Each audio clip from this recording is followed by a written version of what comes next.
लोकसभा चुनाव के अवसान के बाद अब कहीं न कहीं विधानसभा चुनाव का एक तरह से बिगुल बज चुका है। तमाम सियासी दल अपने अपने रंग बिरंगते दिखाई दे रहे हैं। कहीं अमित शाह के दौरे, कहीं कांग्रेस की मंथन बैठकें, और राहुल गांधी तो साफ तौर पर कह चुके हैं कि पार्टी लाइन पर तमाम लोगों को चलना होगा। सवाल उठे थे कई सारे बंसीलाल जी की विरासत को लेकर, पूर्व मुख्यमंत्री, हरियाणा निर्माता जिनको कहा जाता है, उनकी विरासत को लेकर भी सवाल उठे थे। कई सारे मुद्दे हैं और इन मुद्दों पर चर्चा करने के लिए हमारे साथ अनिरुद्ध चौधरी जी हैं। हालांकि अनिरुद्ध चौधरी की अगर बात करें, क्रिकेट जगत से लगातार जुड़े रहे हैं, खिलाड़ियों की टीम के, भारतीय क्रिकेट टीम के, चाहे बतौर मैनेजर इंग्लैंड दौरे पर जाने की बात कही जाए, कोषाध्यक्ष की बात करें, बीसीसीआई के कोषाध्यक्ष भी आप रह चुके हैं। इसके अलावा जो भारतीय क्रिकेट कंट्रोल बोर्ड के तमाम दूसरे पद हैं, उनको भी इनके द्वारा नवाजा गया है। अनिरुद्ध जी, सबसे पहले इंडिया न्यूज़ के मंच पर आपका बहुत बहुत स्वागत। आपका बहुत बहुत धन्यवाद। क्या कहेंगे, आज एक ट्रेलर देखा गया था, एक ट्रायल इसको कहा जाएगा, कि कहीं ना कहीं एक तरह से यूँ माना जा सकता है चुनावी बिगुल अनिरुद्ध चौधरी ने बजा सा दिया है। कहाँ के वर्कर थे, तो शाम के या बाडरा के या किसी दूसरे हल्के के थे? ये आज तो शाम हल्के के वर्कर आए हुए थे आज। तो हल्का वाइज बैठकें की जाएंगी, ज़िले की बैठकें की जाएंगी, किस तरह से आगे दौर चलेगा? वो तो देखो सब किया ही जाएगा। असली में क्या है, जो मेरे दादाजी के पुराने वर्कर थे, उनके परिवार थे, वो उन सब ने पिछले कुछ दिन से, जब से मेरी चाची जी ने बीजेपी ज्वाइन करी, उनके काफ़ी फ़ोन आ रहे थे, ऐसे के आए थे, साथियों के, भाइयों के, जिनसे मेरी पहले मुलाकात भी नहीं हुई थी। तो वो सब ये चाह रहे थे कि एक बार सबसे मिलने का एक अवसर दिया जाए, एक बार इकट्ठे सबसे मिलके आगे की रणनीति बनाकर चलने का एक वो हो। तो आज मीटिंग थी, तो हमने इत्तला करी थी। तो उसके बाद में जितने भी पुराने तोशाम हल्के के दादाजी के और चाचा जी के जो वर्कर थे, जो उनका चुनाव लड़ा करते, वो सारे आज आए और आके आशीर्वाद दिया अपना, और विश्वास दिलाया कि आप तोशाम से चुनाव लड़ो। मुझे आग्रह किया और विश्वास दिलाया कि आप चुनाव लड़ो तोशाम से, कांग्रेस पार्टी से, हम आपकी ठोक के मदद करेंगे। तो मतलब मेरा मेन आज असली जो एक मकसद था वो ये था कि कोई भी मेरे दादाजी का आदमी मायूसी महसूस ना करे, मायूस ना हो, भाई हम हैं, हम आपके लिए हैं और आपके लिए मौजूद रहेंगे। और यही मेरा संदेश मेरे दादाजी के सभी वर्करों के लिए जो अलग अलग विधानसभा क्षेत्र में है। बाडरा से भी आपके पिताश्री चुनाव लड़ चुके हैं। क्रिकेट का खेल, क्रिकेट में आपने खूब जो है खिलाड़ी खिलाए हैं, क्रिकेट में आपने खूब नाम चमकवाया है। देश की अगर बात करें, राजनीतिक गेंदबाजी की अगर बात करें, और राजनीतिक विषाद तो बीत चुकी है एक तरह से। अनिरुद्ध चौधरी सक्रिय तौर पर कहीं ना कहीं, आपके बाबूजी जो है रणबीर महिंद्रा जी, वो भी बाडरा से उन्होंने चुनाव लड़ा था। इसके अलावा जो है वो भी अलग अलग पदों पर रहे हैं। क्या माना जाए, क्रिकेट के खेल में, बॉलिंग क्रिकेट के खेल में जिस तरह से बात करें, या फिर यहाँ किस तरह की गुगली? देखो, सबसे पहले मैं ये कहूँगा कि जो भी खिलाड़ी खेले हैं, वो अपने प्रतिभा के दम पर खेलें, अपने मेहनत के दम पर खेलें। एक क्रिकेट का एक एडमिनिस्ट्रेटर होने के नाते आप एक सिस्टम और माहौल तैयार करते हैं जिसमें बच्चे आगे आएँ, प्लेयर आगे आएँ और बने। पर सब के सब जितने भी आगे आए हैं, वो अपनी खुद की मेहनत और खुद की प्रतिभा और परफॉर्मेंस के दम पर आए हैं। रही बात राजनीति की, तो मेरा बड़ा एक सीधा सा तरीका रहा है। जब भी मेरे पिताजी चुनाव लड़ते थे, उनका एक वर्कर की तरह मैंने हमेशा काम किया है। मेरे में और किसी दूसरे वर्कर में कभी कोई फ़र्क पिताजी ने नहीं किया, बल्कि मुझे तो फिर भी कभी भी पीछे कर सकते थे, साइड में कर सकते थे, डांट देते थे। हाँ, वो तो ये तो मैं कहता हूँ कि हर एक बच्चे का ये सौभाग्य है कि वो अपने माता पिता की डांट, दादा दादी की डांट, नाना नानी की डांट सुनने को मिले। तो मैं बहुत भाग्यवान रहा हूँ इस मामले में। तो एक वर्कर की तरह मैंने उनका हमेशा से काम किया, क्योंकि मैं कभी भी ये नहीं चाहता था कि देखो, प्रजातंत्र में विश्वास रखता हूँ मैं। तो अगर उम्मीदवार या प्रतिनिधि मेरे पिताजी हैं, तो कभी भी किसी के पिता अगर प्रतिनिधि हों, तो उनके बच्चे को अपने आप को जूनियर प्रतिनिधि नहीं मानना चाहिए जी, क्योंकि आप में और बाकियों में कोई फ़र्क नहीं है। वो प्रतिनिधि हैं, वो एक अलग उनका रोल है, वो कुर्सी की उनकी अलग गरिमा है, उस गरिमा के हिसाब से चलना चाहिए। ऐसे ही मुझे बड़ा किया गया और ऐसा ही मेरा सोचना था। और जब मैं खुद एक उम्मीदवार बन के मैदान में आऊँ, उस समय मेरा काम करने का तरीका वाजिब सी बात है अलग हो। राजनीतिक विरासत की बात मैं बाद में करूंगा, लेकिन उससे पहले जो है, जब मुकाबला डोमेस्टिक टीम से ही हो, जब मुकाबला घर की टीम से ही हो, तब कैसे आदमी असमंजस में पड़ जाता है। अभी मुकाबले की बात आई है, किरण चौधरी जी, आपकी चाची जी जो है वो भी कहीं ना कहीं दावेदार हैं। ऑब्वियस सी बात है कि वो यहाँ से प्रतिनिधि रही हैं, यहाँ से विधायक रही हैं। तो शाम क्षेत्र की अगर बात करें, अनिरुद्ध चौधरी कहाँ प्रेफर करेंगे, तो शाम में या उनके पिताजी के पुराने जो गढ़ था, पुराना जो इलाका था बारडा, वहाँ पर, और अगर तो शाम आएंगे तो यहाँ क्यों आना चाहेंगे? देखो, सबसे बड़ी बात यह है कि आज के दिन कांग्रेस पार्टी की तरफ से, और ये बात मैं तब भी कहता था जब मेरी चाची जी कांग्रेस पार्टी में थी, कि कांग्रेस की तरफ से सबसे जिताऊ उम्मीदवार अनिरुद्ध है। मैं सबसे ज़्यादा मतलब जीतने के कगार पर मैं खड़ा हूँ तो शाम में कांग्रेस पार्टी की तरफ से। साथ ही साथ ये बात भी सत्य है कि बारडा से भी सबसे जिताऊ उम्मीदवार अनिरुद्ध है। मेरी एक इच्छा ज़रूर है कि मेरे दादाजी का हलका, तो शाम हलका, वो कांग्रेस की झोली में रहना चाहिए, और इस हलके से एमएलए हमारे परिवार का होना चाहिए। मेरा ऐसा मानना है कि हमारे परिवार का एमएलए होना चाहिए। आपके परिवार से किरण चौधरी भी रही हैं, अब भी रह सकती हैं वो। मैंने क्या कहा, मेरा जो कहना है वो है कि हमारे परिवार से होना चाहिए और कांग्रेस पार्टी का होना चाहिए। मेरी चाची कांग्रेस पार्टी में नहीं है अभी, पहली बात। दूसरी बात ये है कि मेरे दादाजी तो शाम से चुनाव लड़ते थे, और उनका पोता होने के नाते बचपन से एक आदमी एक चीज़ सपना ये देखता था, इच्छा करती थी, वो अलग चीज़ है। पर साथ के साथ में करती थी, वो अलग चीज़ है।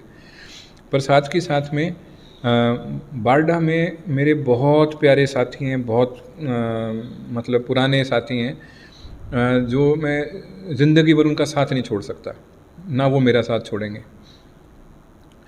अब मेरी सोच की जहाँ तक बात है, मेरी सोच की बात ये है कि जो मेरे दादाजी का इलाका रहा है, भिवानी ज़िला, दादरी ज़िला, इनकी सभी सीटों पे जो दादाजी के मेरे पुराने समर्थक हैं, सबको साथ लेकर कांग्रेस पार्टी के ज़्यादा से ज़्यादा यहाँ से एमएलए जिताकर विधानसभा में लेके जाएं, तो हमारे इलाके का भी राजनीतिक वजूद बढ़ेगा। क्योंकि पिछले समय ऐसा चलता आया है कि एक सीट के चक्कर में बाकी सारी सीटों को सेक्रीफाइस किया जाता था। इसके कारण पार्टी का भी नुकसान हुआ, और इसी कारण सरकार बनने में दिक्कतें आई। तो इस चीज़ को दूर करना सबसे ज़रूरी है, और उसका एक अहम हिस्सा ये है कि तुशाम हल्के से कांग्रेस को जीतना है, हर हाल में। अनिरुद्ध जी, एक बड़ी बात आपने कही है कि एक सीट के चक्कर में, यानी आपका इशारा सीधे सीधे तो शाम सीट पर है, एक सीट के चक्कर में जो है दूसरी सीटों को सेक्रीफाइस किया जाता था। कहीं न कहीं भीतरघात उस वक्त भी होता था। चुनाव में अगर बात करें, चर्चाएं जो है होती रहती हैं कि रणबीर महिंद्रा जी जब चुनाव मैदान में थे तो मुखालफत की गई थी आपकी पार्टी के नेताओं के द्वारा, आपके परिवार के लोगों के द्वारा ही। तो क्या एक वजह ये नहीं है कि वहीं उनको मुकाबला दिया जाए तो शाम में आकर? देखो, हम जिनकी बात करें वो मेरी चाची जी हैं जी। मैं कोई भी ऐसा शब्द नहीं निकालना चाहता, क्योंकि मैं उम्र में छोटा हूँ, जिससे ऐसा लगे कि मैं इज़्ज़त नहीं दे रहा। मैं मेरे बड़ों की हमेशा इज़्ज़त देता हूँ, मेरे से उम्र में बड़ी हैं वो। परंतु राजनीतिक हकीकत भी है कि आपने देखा होगा, राम कुमार गौतम जी ने भी बड़े जेजेपी के सीनियर लीडर होते हुए उन्होंने एक बयान भी दिया था, कई बार बताया था, और मैं वहाँ बारडा में 3 चुनाव में खुद देख चुका हूँ। हाँ, ये हकीकत है कि मेरी चाची जी ने मेरे पिताजी की खिलाफत करी थी। मेरे पिताजी ने और मैंने कभी भी लोकसभा चुनाव में कांग्रेस की खिलाफत कभी नहीं करी। हर एक का अपना कार्यशैली होती है, आदमी को अपनी कार्यशैली और अपने फैसलों के साथ में अपनी ज़िंदगी जीनी पड़ती है। मेरे पिताजी अपने उसूलों के बहुत पक्के हैं, और उन्होंने कभी भी मतलब यूँ नहीं कहा कि भाई कांग्रेस पार्टी के खिलाफ़ कोई वोट दे। वो अपनी, जब उनके पिताजी मुख्यमंत्री थे, कितना आसान रहा होगा उनके लिए एक बार जाके बात करना और पूरा हरियाणा अपने हिसाब से चलाना, ठीक। पर वो अपने उसूल के पक्के थे। इस बात को दादाजी इस बात को बोलते थे, मुझे खुद बोला उन्हें, कह रहे मैं तेरे पापा से मैं बिल्कुल भी इस चीज़ का मैं खफा नहीं हुआ कभी भी। उसका खुद का फैसला था, उसको जो करना था, उसने मुझे जो सलाह दी मैंने उसकी सलाह नहीं मानी। मानता तो क्या पता मेरा और अच्छा होता, कहते, पर वो अपने फैसले में बिल्कुल ठीक था। और एक बात मेरे पिताजी को उन्होंने यही बात बोली थी। और ये जग जाहिर है, जब मुढाल हल्के से पिताजी चुनाव लड़ रहे थे तो दादाजी ने धनाना में जो बातें बोली, वहाँ जो जो जनता मौजूद थी, मैं उनको बहुत खुशनसीब मानता हूँ, मैं अपने आप को बहुत खुशनसीब मानता हूँ कि दादाजी के वो शब्द वो खुद सुन पाए थे। और कई बार दादाजी ने ये चीज़ बोली थी कि भाई जैसे चाचा जी के गुजरने के बाद भी कि भाई आगे मेरे काम महेंद्र करेगा तो हमें इसकी मदद करना। पर वक्त ऐसी चीज़ होती है, वक्त कई बार अगर किसी के हक़ में हो या किसी के हक़ ना चल रहा हो तो वक्त सबसे बलवान है। तो उस टाइम दादाजी के मेन वर्करों ने भी दादाजी की बात को अनसुना किया था।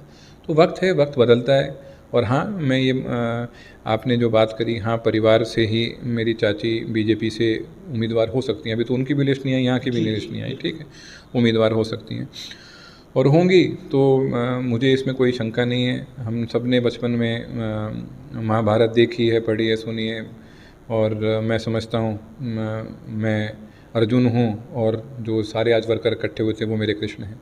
मुकाबला तो दो दिग्गजों में होगा। आप तो क्रिकेट के महारथी रहे हैं, क्रिकेट में आपने नज़दीक से देखा है जब दो बड़ी टीमें लड़ती हैं तो निश्चित तौर पर तो क्या लगता है आपको, दो बड़ी टीमों में मुकाबला तो बेहद जो है रोमांचक होता है? रोमांचक होता है।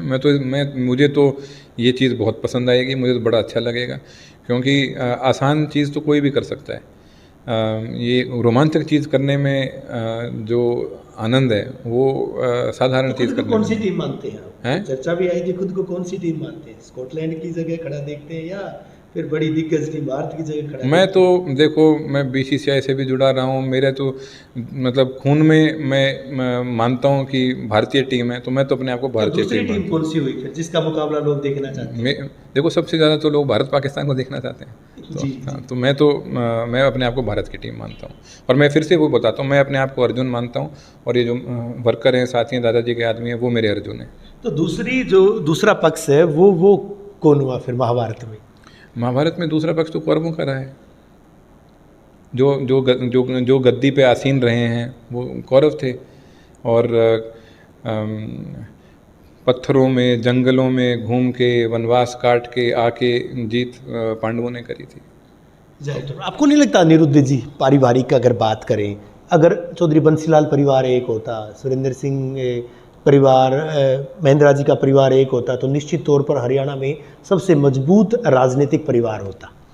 मैं ये समझता हूँ कि अगर चाचा जी का निधन जिस समय हुआ उस समय नहीं होता तो वो 5 साल जब पापा और चाचा दोनों विधानसभा में थे तो मेरे ख्याल से एक अलग ही रूप देखने को मिलता। अभी जो है ये भी चर्चाएं हैं कि राजनीति की जा रही है, राजनीति, हालांकि राजनीति में तो राजनीति होती है कि भूपेंद्र सिंह हुड्डा बंसीलाल परिवार में जो है रणबीर सिंह महिंद्रा को, अनिरुद्ध चौधरी को लेकर के जो है साथ चल रहे हैं, यानी एक परिवार भिड़ रहा आपस में जो है, उसका फ़ायदा दूसरे लोग उठाना चाहते हैं। कितना दम है इन बातों में? देखो, मैं आपको एक बात बताना चाहता हूँ। जो घटनाक्रम होते हैं, जो चीज़ें होती हैं, उसको देखने का नज़रिया सबका अलग होता है। परसेप्शन क्रिएट करी जाती हैं। एक परसेप्शन ये भी करी गई थी राजनीतिक उद्देश्य को लेकर ही कि हमारे यहाँ पर हुड्डा साहब ने काम नहीं कराया। तो मेरा एक ही जवाब होता है, बारडा में हमने फिर इतना काम कैसे करा लिया हुड्डा साहब से? वो भी चौधरी बंसीलाल का इलाका था, चौधरी बंसीलाल जी के बेटे थे, इतना काम कैसे करा लिया वहाँ पे? क्योंकि आपका काम कराने का एक तरीका होता है। अगर आप अपने गांव में सरपंच को सुबह उठ के और रात को सोने से पहले सरपंच को गाड़ी काटो, उससे मतलब गुत्थम गुत्था हो ही रहो, सरपंच आपकी गाड़ी थोड़ी बनाएगा। तो एक तरीका होता है काम कराने का, क्योंकि और आपका, अगर आप विधायक हो तो आपका मकसद ये है कि आप अपने इलाके के लोगों के काम कराओ, चाहे कैसे भी कराओ। और दूसरी बात, दीपेंद्र जी और मैं, हम स्कूल के समय से दोस्त हैं, हम सेम स्कूल में पढ़े, स्कूल के समय से तो हमारी दोस्ती है। कई लोगों ने उस दोस्ती के ऊपर भी सवाल उठाने की कोशिश करी, ये करी। हम दोस्त हैं, आपस में जो मर्जी करें, उनका कोई मतलब नहीं है दूसरी तीसरे आदमी का। तो मेरा जो दीपेंद्र जी से रिलेशन है, उनका जो मेरे से रिलेशन है, वो उनके और मेरे बीच की बात है। और हमारा एक व्यक्तिगत रिलेशन, राजनीति बाद में है। राजनीति बाद में। हाँ, अगर मैं राजनीतिक हिसाब से, अगर मैं राजनीति में सक्षम नहीं होता, मेरे पीछे मेरे दादाजी की टीम नहीं खड़ी होती, तो मैं किसी के लिए राजनीतिक वैल्यू नहीं रखता उसके लिए। राजनीतिक वैल्यू मेरी तभी है जब मेरे पीछे टीम खड़ी है। किसी के कहने से वो तो अनिरुद्ध की जगह किसी और को फिर क्यों नहीं बना देते लीडर। भाई अनिरुद्ध तो फिर भी अपना खुद का व्यक्तित्व है, मैं अपनी इंडिविजुअलिटी है, मैं मैंने कभी भी किसी हिसाब में ऐसे नहीं किया कि कहीं पर जाकर मैं अपना अधिकार व्यक्त करूं कि मैं उनका पोता हूं, मैं उनका बेटा हूं, मैं उनका भतीजा हूं, इसलिए मुझे ये मिलना चाहिए। मैं बहुत खुशनसीब हूँ कि मैं उस शख्स का पोता हूँ, मैं उस शख्स का बेटा हूँ, उस शख्स का भतीजा हूँ। वो मेरी खुशनसीबी है। ये भगवान ने मेरे को ये लकी ड्रॉ दिया है कि मैं इस परिवार में पैदा हुआ, तो मेरी ये खुशनसीबी है। पर उससे काम नहीं चलता। अपने आप काम करके जो उनके साथ इतने संबंध। अब मैंने आज एक बात बोली कि जहाँ इतने भी लोग आए थे, लगभग सबके परिवारों ने मेरे दादाजी के सिर पे पगड़ी रखी हुई है। तो मतलब हमारे अंदर उस चीज़ की एक समझ है कि उस पगड़ी की जो उन सब ने मेरे दादाजी के सिर पे रखी, उसका मान सम्मान रखना है, उसको झुकने नहीं देना। तो ये अंदर एक, चाहे इसको जुनून कह लो, चाहे भूख कह लो, चाहे कुछ कह लो। दादाजी की पगड़ी की बात आपने शुरू कर दी, राजनीतिक विरासत की बात करें। आपकी चाची जी सीधे तौर पर, मैं बिल्कुल घुमा फिरा कर बात नहीं करूंगा अनिरुद्ध जी, बिल्कुल, कि वो सीधे तौर पर कहती हैं कि तमाम लोग गवाह थे इस बात के। पूर्व मुख्यमंत्री भूपेंद्र सिंह हुड्डा भी गवाह थे, वसुंधरा राजे सिंधिया भी गवाह थी इस बात के गवाह शीला दीक्षित भी थी। हज़ारों लोगों की भीड़ में, लाखों लोगों की भीड़ में पगड़ी जो है चौधरी बंसी लाल जी ने, वो अपनी विरासत की पगड़ी, वो सीधे तौर पर कहती हैं कि राजनीतिक विरासत की पगड़ी वो श्रुति चौधरी के सिर पर रखी थी। तो वो एक कहीं ना कहीं बवाल सा मचा उस बात को लेकर, लगातार जो है बयानबाजियाँ भी हो रही हैं। देखो, मैं एक बात आज आपने पूछ ली तो मैं स्पष्टीकरण करना चाहता हूँ। राजनीतिक विरासत की पगड़ी दादाजी ने नहीं रखी, पहली बात। राजनीतिक विरासत की पगड़ी आदमी जीते जी किसी के सिर पे रखता तो मेरे ख्याल से तो नहीं रखी। दूसरी बात, मेरे चाचा जी का कोई बेटा नहीं था, श्रुति मेरी बहन है जी। दादाजी कुछ चाहते थे, मैं नहीं बोलना चाहता, इस चक्कर में नहीं पढ़ना चाहता, पर मेरी चाची जी चाहती थी कि सबके सामने मेरे चाचा जी की रस्म पगड़ी श्रुति के सिर पे रखी जाए। हम रिवाज की बात कर रहे हैं, हम राजनीति की बात नहीं कर रहा हूँ।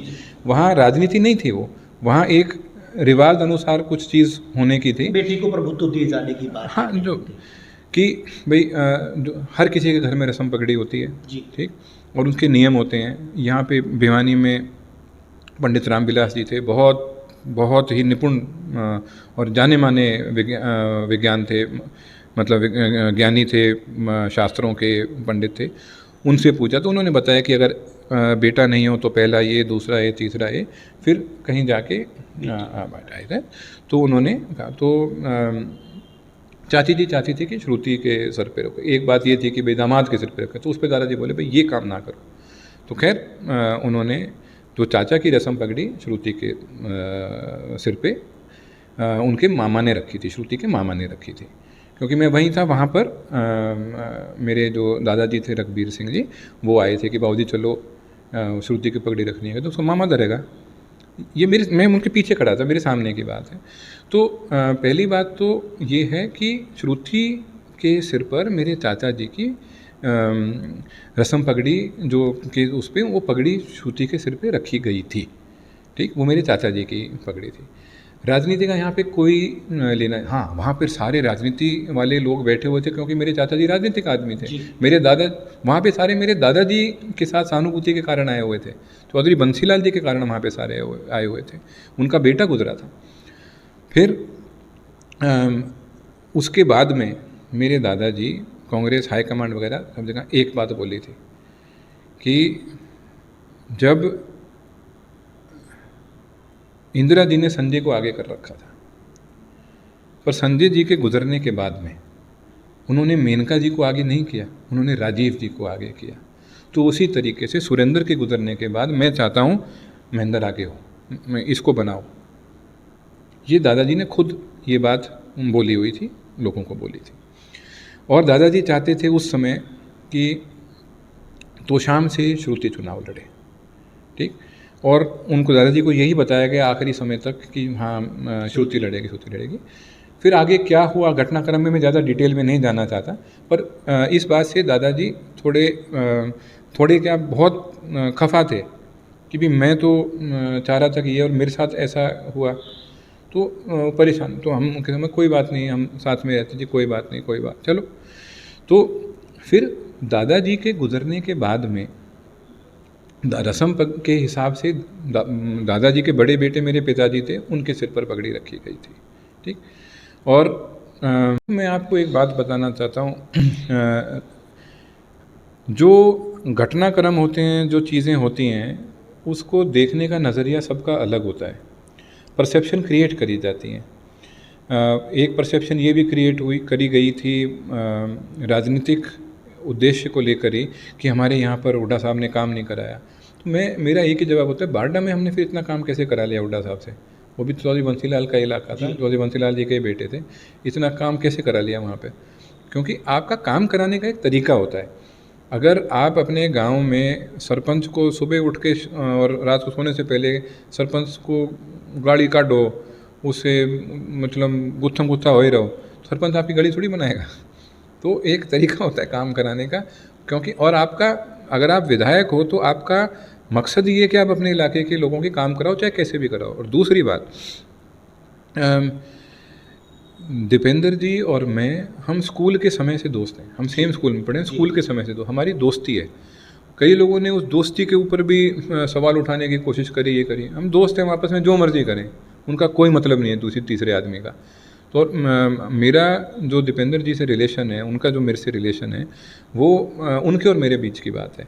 और हमारा एक व्यक्तिगत रिलेशन, राजनीति बाद में है। राजनीति बाद में, हाँ, अगर मैं राजनीतिक हिसाब से अगर मैं राजनीति में सक्षम नहीं होता, मेरे पीछे मेरे दादाजी की टीम नहीं खड़ी होती, तो मैं किसी के लिए राजनीतिक वैल्यू नहीं रखता। उसके लिए राजनीतिक वैल्यू मेरी तभी है जब मेरे पीछे टीम खड़ी है। किसी के कहने से वो तो अनिरुद्ध को, किसी और को फिर क्यों नहीं बना देते लीडर?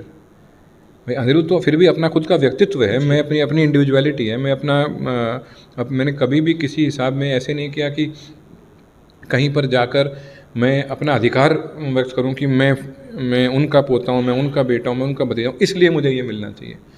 मैं बहुत खुशनसीब हूँ कि मैं उस शख्स का पोता हूँ, मैं उस शख्स का बेटा हूँ, उस शख्स का भतीजा हूँ। वो मेरी खुशनसीबी है। ये भगवान ने मेरे को ये लकी ड्रॉ दिया है कि मैं इस परिवार में पैदा हुआ, तो मेरी ये खुशनसीबी है।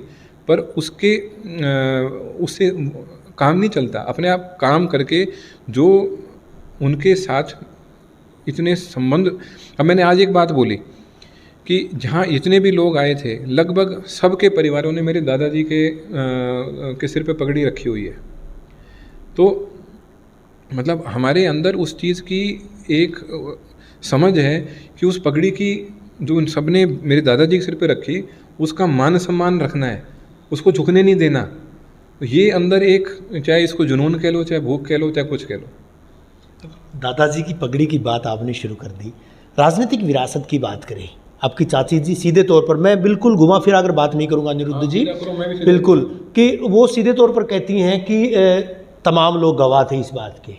पूर्व मुख्यमंत्री भूपेंद्र सिंह हुड्डा भी गवाह थे, वसुंधरा राजे सिंधिया भी गवाह थी इस बात के गवाह शीला दीक्षित भी थी। हज़ारों लोगों की भीड़ में, लाखों लोगों की भीड़ में पगड़ी जो है चौधरी बंसीलाल जी ने, वो अपनी विरासत की पगड़ी, वो सीधे तौर पर कहती हैं कि राजनीतिक विरासत की पगड़ी वो श्रुति चौधरी के सिर पर रखी थी। तो वो एक कहीं ना कहीं बवाल सा मचा उस बात को लेकर, लगातार जो है बयानबाजियाँ भी हो रही हैं। देखो, मैं एक बात आज आपने पूछ ली तो मैं स्पष्टीकरण करना चाहता हूँ। राजनीतिक विरासत की पगड़ी दादाजी ने नहीं रखी, पहली बात। राजनीतिक विरासत की पगड़ी आदमी जीते जी किसी के सिर पे रखता तो मेरे ख्याल से तो नहीं रखी। दूसरी बात, मेरे चाचा जी का कोई बेटा नहीं था, श्रुति मेरी बहन है जी। दादाजी कुछ चाहते थे, मैं नहीं बोलना चाहता, इस चक्कर में नहीं पढ़ना चाहता, पर मेरी चाची जी चाहती थी कि सबके सामने मेरे चाचा जी की रस्म पगड़ी श्रुति के सिर पे रखी जाए। हम रिवाज की बात कर रहे हैं, हम राजनीति की बात नहीं कर रहा हूँ।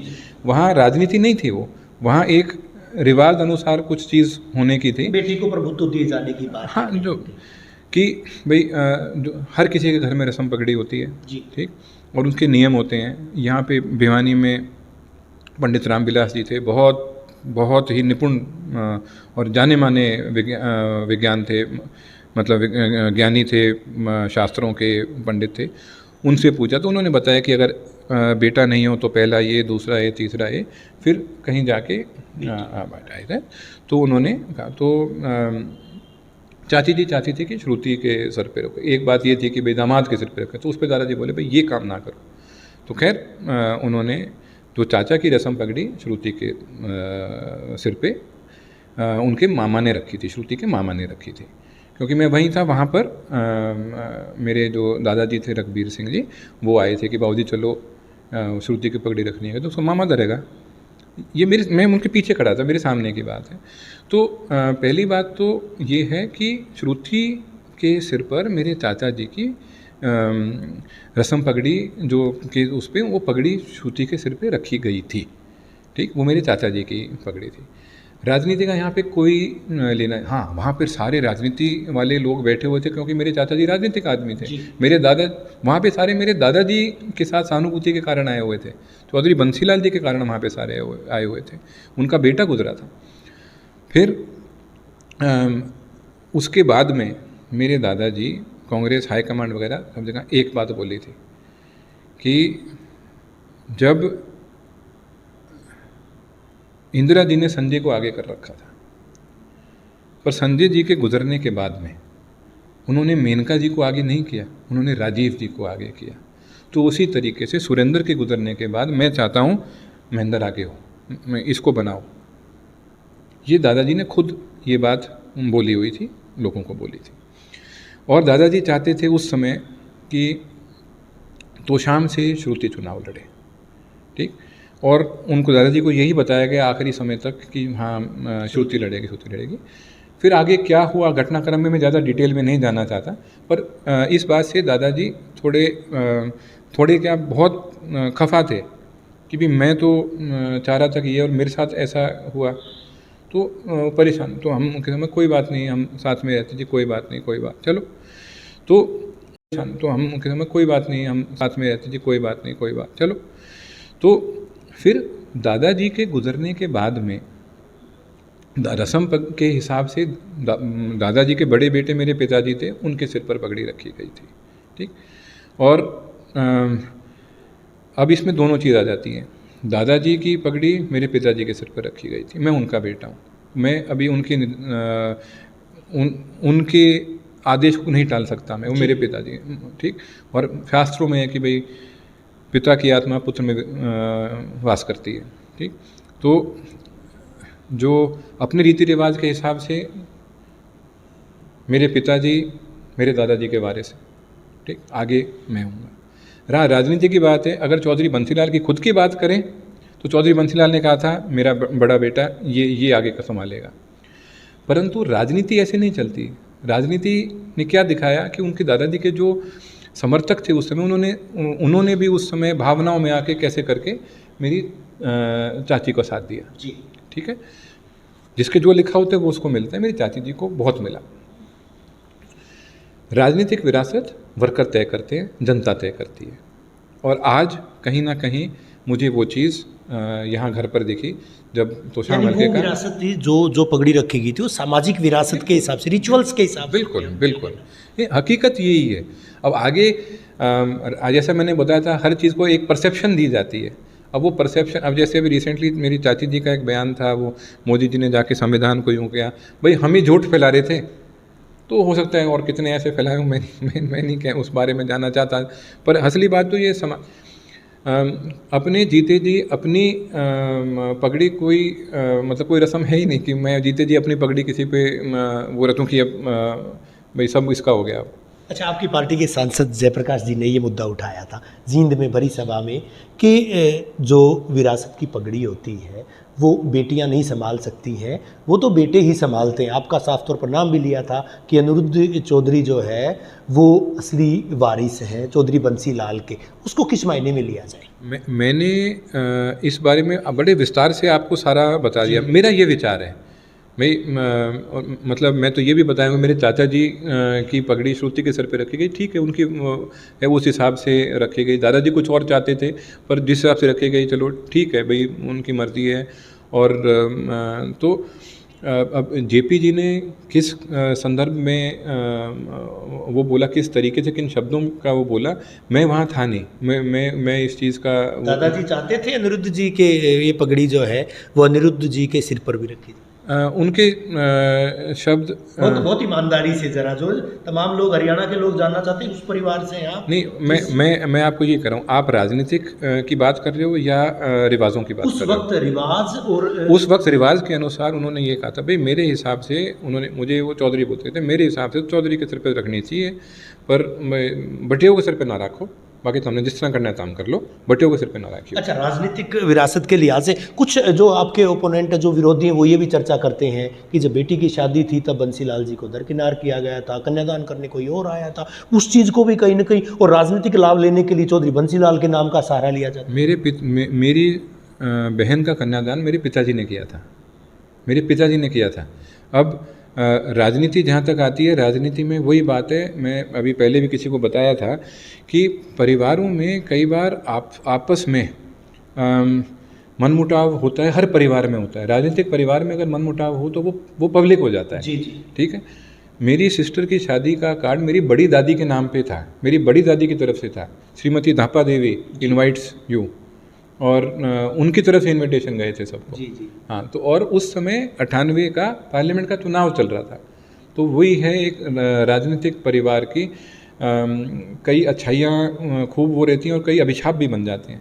तो उस अभिशाप के अनुसार हो सकता है किसी कारण आना ना हुआ हो, ये हुआ हो, वो मैं तो बालक था उस टाइम। खिलाड़ियों में अनिरुद्ध जी खेल की भावना, लंबा चलाऊंगा मैं, खिलाड़ियों में खेल की भावना होती है, आपने कभी प्रयास नहीं किया कि जो सौहार्द बनाया जाए, चाची जी से बात की जाए, बहन जी से बात की जाए, परिवार को एक किया जाए? क्योंकि आप में वो भावना लगती है कि आप जो है, एक परसेप्शन था, मेरा भी परसेप्शन था कि अनिरुद्ध जी उस परिवार से, अक्खड़ परिवार से हैं, बात नहीं करते हैं। चाहे रणवीर महिंद्रा जी के, आपके पिताश्री की बात करें तो वो भी बहुत कम लोगों में, पब्लिक में इस तरह से बात करते हैं, लेकिन वो परसेप्शन शायद आज दूर हुआ मेरा भी।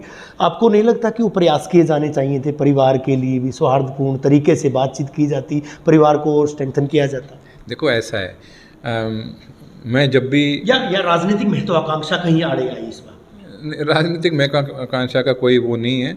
मैं जहाँ भी, मेरे परिवार का कोई भी बड़ा हो, मैं जहाँ भी मिलता हूँ मैं पहले नमस्ते करता हूँ। ठीक, अभी दादरी में भी मैंने मेरी चाची जी को नमस्ते करी थी, मैंने श्रुति को नमस्ते करी थी। अब आपने बोला राजनीतिक महत्वाकांक्षा, मैं एक इसको दूसरी चीज़ कहूँगा। मेरे दादाजी की कुछ इच्छा थी, ठीक, जो इच्छा उन्होंने लिखित में लिखी थी, और उसके लिए कुछ जिम्मेदारी उन्होंने मेरे पिताजी की और मेरी लगाई जी। उस इच्छा को और मेरी दादी जी की इच्छाओं को कोर्ट में चैलेंज किया गया। ठीक, तो कहीं ना कहीं दादाजी जाने से पहले कोई चीज़ अगर मुझे कह के गए हैं, या मेरे पिताजी को कोई चीज़ कह के गए हैं, उस चीज़ में शायद कॉम्प्रोमाइज़ होना असंभव है। मुश्किल था? नहीं, असंभव इसलिए है कि या तो चौधरी बंसीलाल ने जो लिखी हुई बात है उसको मानो, क्योंकि वो एक कंडीशन बन जाती है फिर कि मैं कॉम्प्रोमाइज़ किसी चीज़ के लिए कर सकता हूँ, पर दादाजी कोई चीज़ कह के उससे तो कॉम्प्रोमाइज़ नहीं कर सकता मैं। और मैं तो चलो फिर भी, या तो मेरे पिताजी तो फिर भी नहीं कर सकते, उनके खुद के बेटे हैं।